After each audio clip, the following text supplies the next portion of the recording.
del 12º precepto del arte de vivir y morir, que es el Santísimo Sacramento de la Eucaristía. Entre todos los sacramentos de la Iglesia, el mayor en dignidad y en gracia es el Santísimo Sacramento de la Eucaristía, porque no solo da gracia con más abundancia que los demás sacramentos, sino lo que es más contiene en sí mismo el autor de la misma gracia, y le da y comunica a los que le reciben. Dos cosas son necesarias acerca de este sacramento para bien vivir y bien morir. La primera, frecuentarle, porque como dice el mismo Señor por San Juan, si no recibiereis el cuerpo del Hijo del Hombre, no tendréis vida en vosotros. Y así, quien no lo recibe, no recibe la vida espiritual que comunica, y priva a su alma de los dones y gracias que le había de dar. La segunda es que le reciba dignamente, pues dice el apóstol San Pablo, escribiendo a los de Corintio, el que come y bebe indignamente, come y bebe con él la sentencia y condenación, no diferenciando el cuerpo del Señor de los otros manjares. Acerca de lo cual conviene averiguar dos cuestiones. La primera, qué frecuencia se debe guardar en recibir este divino sacramento, y la segunda, qué disposición sea necesaria para recibirla digna y fructuosamente. Acerca de la primera, ha habido varias costumbres en la Iglesia, conforme a la diversidad de los tiempos, porque a los principios, cuando ardía la caridad del Espíritu Santo en los corazones de los fieles, comulgaban todos los días, si no tenían legítimo impedimento, y así San Cipriano en el sermón de la oración dominical, que es el sexto en orden de los suyos, entiende aquellas palabras de Cristo: el pan nuestro de cada día, dánosle hoy. Del Santísimo Sacramento del altar, a quien llama pan cotidiano, porque se ha de frecuentar y recibir cada día. Pero andando el tiempo y resfriándose la caridad de los fieles, se resfrió también en esta costumbre, y poco a poco vino a tal tibieza que les pasaban a muchos los años enteros sin recibirle, por lo cual Inocencio III, sumo pontífice de la Iglesia, mandó con especial decreto que todos los fieles, así hombres como mujeres, comulgasen por lo menos una vez al año, por la Pascua de Resurrección. Pero viendo a lo que ahora se practica, la común y más recibida opinión de los doctores, que es muy pía y loable costumbre y conviene comúnmente a todos los fieles recibir este divino sacramento los domingos y los días célebres de fiesta, así de Cristo nuestro Señor, como de su Santísima Madre y de los santos. A este propósito se trae aquella sentencia que comúnmente se dice ser de San Agustín: ni alabo ni reprendo recibir cada día la Sagrada Comunión, pero comulgar todos los domingos, eso lo aconsejo y persuado a todos. Esta sentencia se halla en el libro de los dogmas eclesiásticos, que aunque no es de San Agustín, es de autor antiguo y recibido. Y el mismo santo doctor, escribiendo a Januario, dice que ni reprueba el parecer de los que dicen que se ha de comulgar cada día, ni el de los que afirman que ha de ser más raras veces, según lo cual mucho menos reprobará el de los que toman el camino de en medio, y enseñan que ni sea tan frecuente que comulguen cada día, ni tan de tarde en tarde que se detengan meses y años, sino los domingos y días de fiestas solemnes, en reverencia de Cristo y de sus santos. De este parecer fueron San Jerónimo y Santo Tomás, como tan santos y prudentes doctores. Esta frecuencia usaron San Alejo y San Francisco de Asís, y San Antonio de Padua, y después San Buenaventura, antes de ser sacerdote, y la usan comúnmente las religiones, imitando a los monjes antiguos que se juntaban cada 8 días a comulgar en la iglesia, y después a conferencias de cosas espirituales. Y es mucho de notar que personas tan aprovechadas y tan ilustradas de Dios no os hacen mayor frecuencia, que es señal de cuánto le agrada esta moderación, y cuando conviene es para la reverencia y aprovechamiento espiritual,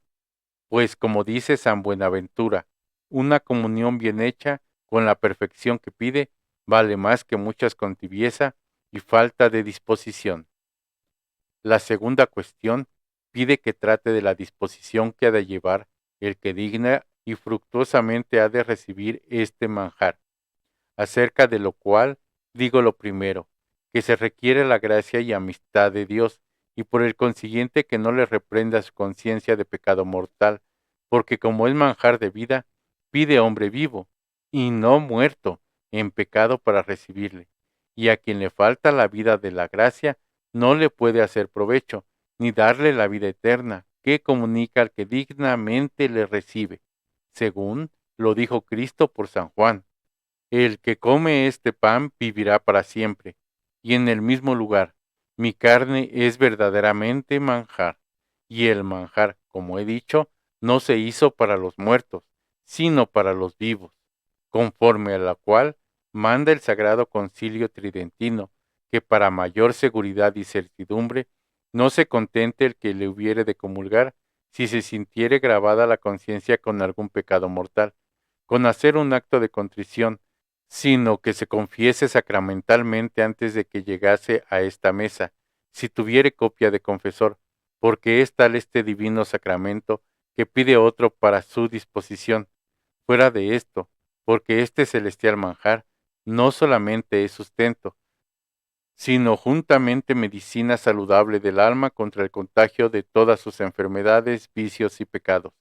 Requiere que el que la ha de recibir deseo de su salud, hambre y sed de su bien, y ansia de salir de todos sus pecados, especialmente de los más graves, como son la avaricia, soberbia, lujuria, etc. Y que este sacramento no sea medicina, díselo a San Ambrosio por el tenor de las palabras siguientes. El que padece llaga apetece la medicina. Nuestras llagas son los pecados, y nuestra medicina el venerable y santísimo sacramento de la Eucaristía. Y así debemos apetecerle y desearle. Y San Buenaventura, arguyendo contra los que se retiran de su frecuencia con título de humildad, dice: el que se tiene por indigno de recibir a este Señor, vuelva los ojos a sí mismo y mire sus llagas sin necesidad, y considere que cuanto más llagado está el enfermo, más necesidad tiene de medicina y médico que le cure. Y conforme a esta doctrina amonesta San Bernardo a sus monjes, que cuando sienten disminuirse en sus almas el amor del siglo, extinguirse el ardor de la concupiscencia, aumentarse la paciencia y cualquiera mejoría en las pasiones y dolencias del alma, crean que son efectos de esta celestial medicina, que instituyó el autor de la gracia para remedio de nuestras enfermedades. Últimamente, no solamente es medicina y médico como está dicho, sino rey y príncipe soberano, y como tal, pide hospedaje y palacio limpísimo y adornado dignamente para tan grande y santo Señor, por lo cual conviene no contentarse con purificar el alma de los vicios, sino adornarla juntamente con muchas y excelentes virtudes, avivando la fe y la esperanza y el fuego de la caridad, con la devoción actual recogiéndose antes a oración y contemplación del Señor, a quien ha de recibir, esmerándose en piedad y misericordia con los pobres en los ayunos y penitencias, silencio y recogimiento. Estos tapices y colgaduras piden el palacio de nuestra alma el huésped que vamos a recibir, el cual no necesita de ningunas otras riquezas que los hombres estiman en la tierra. Oye, por remate de esta disposición a San Juan Crisóstomo, el cual dice: siendo este Señor tan puro que el oro, por acendrado que sea, no ha de vencer la pureza del que se llega a recibirle. Cuanto más pura de los rayos del sol ha de ser la lengua que ha de recibir este sacramento, y la boca, que ha de ser caldeada por este fuego espiritual. Cualquiera disposición es corta, y la que tienen los serafines es pequeña para la que pide tanta soberana y divina majestad. Estos son los dos puntos que propusimos tratar acerca de la Sagrada Comunión, y vista la frecuencia y disposición que pide, mire ahora cada cual que sea aprender este arte de bien vivir y bien morir. Si cumple con la doctrina dicha, examine su vida y considere si guarda esta frecuencia, y si se llega con esta disposición. Advierta que tiene a Dios por testigo de su conciencia, que ve y penetra lo íntimo de su corazón, a quien no puede engañar, Considere cuántas veces ha recibido al médico de su alma y qué efecto ha sentido y siente de su presencia, qué frutos de su misericordia. Vea si se adelanta en las virtudes, si se refrena en los vicios, si tiene deseo de su desprecio, aprecio de su espiritual fervor y ansia de trabajar en el servicio de Dios y adelantarse en las virtudes. Si hay estos efectos de su alma, déle gracia con humildad y anímese a servirle con agradecimiento. Procure la perseverancia y tendrá buena muerte y después el reino de Dios. Pero si acaso es uno de los que se contentan con la comunión anual que manda la Iglesia, olvidado todo el año de este pan de vida y entregado a los regalos de la sensualidad, entienda que va lejos del reino de Dios y de saber el arte de bien morir, porque la comunión anual fue ordenada en la Iglesia, no para que comulgasen los fieles de año en año, sino para que comulgasen por lo menos cada año, o fuesen apartados de la Iglesia. Y la experiencia enseña que tales no sirven a Dios con temor filial, sino servil, por medio de la pena, como esclavos, y que apenas han comulgado cuando como animales inmundos se vuelven a los manjares del siglo, y se dan a los vicios que dejaron, entregándose como antes a las torpes ganancias, a los deleites sensuales, y a los honores vanos del mundo, los cuales oirán como el rico avariento: recibiste los bienes en tu vida y no espere recibirlos en la otra, sino hiciere con digna penitencia y mudare de vida, porque como dice San Jerónimo, ni hay dos glorias, ni espere pasar de riquezas a riquezas, de honras a honras y de deleites a deleites, porque todos los santos que siguieron a Cristo pasaron de cruz y penitencia a su santo reino. Pero si hubiese alguno que comulgare los domingos y fiestas, como se ha dicho, o cada día por ser sacerdote,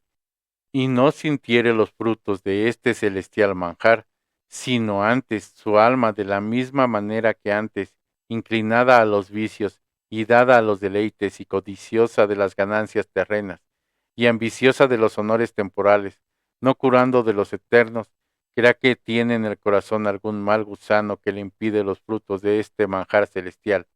y que en lugar de recibir la vida recibe su condenación, y que dice a él el sobrescrito de aquellas palabras que dijo el Redentor de Judas: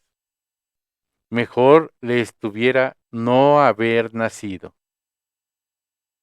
porque mejor fuera no nacer que nacer para el fuego eterno. Pero hay una diferencia que mucho se debe consolar, y es que Judas no tiene remedio, y él sí en el interín que le durare la vida, y Dios se la da misericordiosamente para que se arrepienta y enmiende, y merezca en delante recibir a este Señor dignamente, y con él los frutos y mercedes que hace a sus escogidos, que es un favor singular que debe agradecer de corazón, y rogarle con presteza, porque no se le quite Dios como a ingrato y desconocido, y para que le sirva de ejemplo y juntamente de espuela, quiero poner al fin de este capítulo lo que el seráfico doctor San Buenaventura escribe de San Francisco en su vida acerca de su fervor y del afecto y amor que tenía a este divinísimo sacramento, para que con el fuego de su devoción se deshaga de nuestro hielo y con su ardor se afervoricen y enciendan nuestras almas en amor de este Señor. Dice, pues, San Buenaventura: abrazábase en amor del cuerpo santísimo del Señor, con un fervor nacido de todas las médulas de su alma y cuerpo, admirándose con pasmo y estupor inexplicable de aquella grandísima dignación y caridad dignísima de este Señor sacramentado. Comulgaba a menudo y con tanta devoción que la ponía a todos los que la acompañaban o asistían, y llegándose a la mesa de este Cordero inefable, sentía tal dulzura y unos regalos de suavidad tan excesivos que le sacaban de sí y arrebataban su alma, engolfándola en las suavidades y luces inaccesibles de su Dios. Estas y otras muchas cosas dice el santo doctor de su seráfico padre, que todos deberíamos imitar, y si nuestras comuniones se parecieran a las suyas, sin duda que aprenderíamos perfectamente el arte de bien vivir y bien morir. Que Dios te bendiga. Amén.